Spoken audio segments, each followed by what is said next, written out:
আসসালামু আলাইকুম এভরিওয়ান, কেমন আছেন আপনারা? আশা করছি অনেক ভালো। ফ্রি কিক বিডির আরো একটি নতুন ভিডিওতে আপনাদের সবাইকে স্বাগত। ট্রান্সফার মার্কেট নামক এই ওয়েবসাইট সম্পর্কে তো আমাদের কম বেশি সবারই জানা আছে। একজন ফুটবলার সম্পর্কে বিস্তারিত জানতে এই ওয়েবসাইটের কথাই সবার আগে আমাদের মাথায় আসে।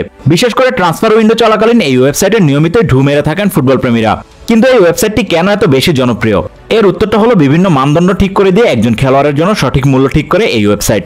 অর্থাৎ একজন ফুটবলারের বয়স ও বর্তমান পারফরম্যান্স অনুযায়ী তাকে দলে ফেরাতে একটি ক্লাবের কি পরিমাণ অর্থ খরচ করা উচিত তারই গাণিতিক হিসাব করে মার্কেট ভ্যালু নির্ধারণ করা হয়। অনেকেই মনে করেন এই মার্কেট ভ্যালু বলতে ফুটবলারদের বেতন বোঝানো হয়। আদতে বেতন ভাতা সহ ফুটবলারদের আয়ের সঙ্গে এই মার্কেট ভ্যালুর কোনো সম্পর্কই নেই। সম্প্রতি বাংলাদেশ প্রিমিয়ার লিগে খেলা ফুটবলারদের মার্কেট ভ্যালু আপডেট করেছে ট্রান্সফার মার্কেট। গত মৌসুমের পারফরম্যান্সের ভিত্তিতে ফুটবলারদের মার্কেট ভ্যালুতে পরিবর্তন এসেছে। আজকের ভিডিওতে আমরা ট্রান্সফার মার্কেটের চোখে শীর্ষ 9 বাংলাদেশি ফুটবলারকে তুলে ধরব। 1,75,000 ইউরো মার্কেট ভ্যালু নিয়ে তালিকার নবম স্থানে রয়েছেন বসুন্ধরা কিংসের মিডফিল্ডার সোহেল রানা জুনিয়র। জাতীয় দলের একাদশে নিয়মিত হলেও লিগে সেভাবে খেলার সুযোগ পাননি তিনি। মালদ্বীপের বিপক্ষে তার অ্যাসিস্টে গোল করেন ফাহিম এবং বাংলাদেশ বিশ্বকাপ বাছাই পর্বের দ্বিতীয় রাউন্ডে খেলার সুযোগ পায়। এছাড়া লিগে 10 ম্যাচে মাত্র 524 মিনিট খেলে একটি গোল করেছেন তিনি। মৌসুম শেষে জুনিয়র সোহেলের মার্কেট ভ্যালু অপরিবর্তিত রয়েছে। 1,75,000 ইউরো মার্কেট ভ্যালু নিয়ে তালিকার অষ্টম স্থানে রয়েছেন আনিসুর রহমান জিকো। মদ কাণ্ডে নিষিদ্ধ হওয়ার পর জাতীয় দলে জায়গা হারালেও ক্লাবে খেলার মধ্যেই ছিলেন তিনি। লিগে 11 ম্যাচ খেলে 8টাতেই ক্লিনশিট রেখেছেন জিকো, হজম করেছেন মাত্র 4 গোল। মৌসুম শেষে জিকোর মার্কেট ভ্যালুতেও কোনো পরিবর্তন আসেনি। 1,75,000 ইউরো মার্কেট ভ্যালু নিয়ে তালিকার সপ্তম স্থানে রয়েছেন বিশ্বনাথ ঘোষ। জাতীয় দল এবং বসুন্ধরা কিংসের অবিচ্ছেদ্য অংশ হিসেবে নিজেকে প্রতিষ্ঠিত করেছেন এই ডিফেন্ডার। গত মৌসুমে বসুন্ধরা কিংসের হয়ে 22 ম্যাচ এবং জাতীয় দলের হয়ে 9টি ম্যাচ খেলেছেন তিনি। মৌসুম জুড়ে রক্ষণ সামলানোর সঙ্গে দলকে আক্রমণে উঠতে সাহায্য করেছেন তিনি। অবশ্য বিশ্বনাথ ঘোষের মার্কেট ভ্যালুতেও কোনো পরিবর্তন আসেনি।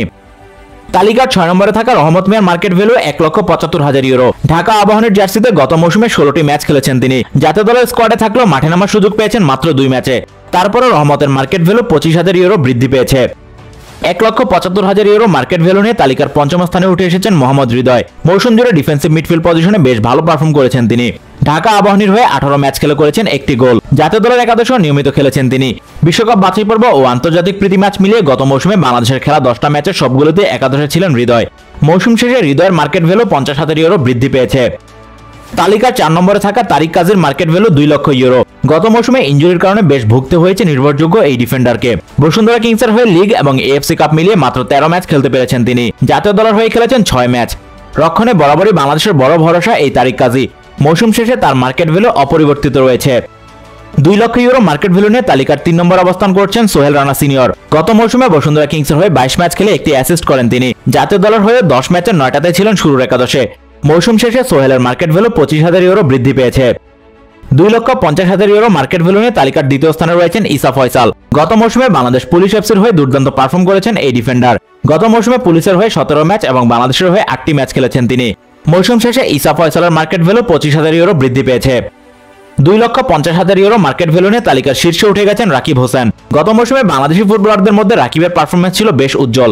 লিগে দেশীয় ফুটবলারদের মধ্যে সর্বোচ্চ 10টি গোল করেন রাকিব। পুরো মৌসুমে বসুন্ধরা কিংসের হয়ে 25 ম্যাচে 10টি গোল এবং 3টি অ্যাসিস্ট করেন তিনি। একই সঙ্গে জাতীয় দলের হয়ে ভালো পারফরম্যান্স উপহার দেন রাকিব। বিশ্বকাপ বাছাইয়ের প্রথম রাউন্ডে মালদ্বীপের বিপক্ষে তার গোল এবং অ্যাসিস্ট বাংলাদেশকে দ্বিতীয় রাউন্ডে খেলার সুযোগ করে দিতে বড় ভূমিকা রাখে। দ্বিতীয় রাউন্ডে ভালো খেললেও গোল কিংবা অ্যাসিস্ট করতে পারেননি তিনি। মৌসুম শেষে রাকিব হোসেনের মার্কেট ভ্যালু 25,000 ইউরো বৃদ্ধি পেয়েছে। এই ছিল ট্রান্সফার মার্কেটের আপডেটেড মার্কেট ভ্যালু বিবেচনায় বাংলাদেশের শীর্ষ 9 ফুটবলারের তালিকা।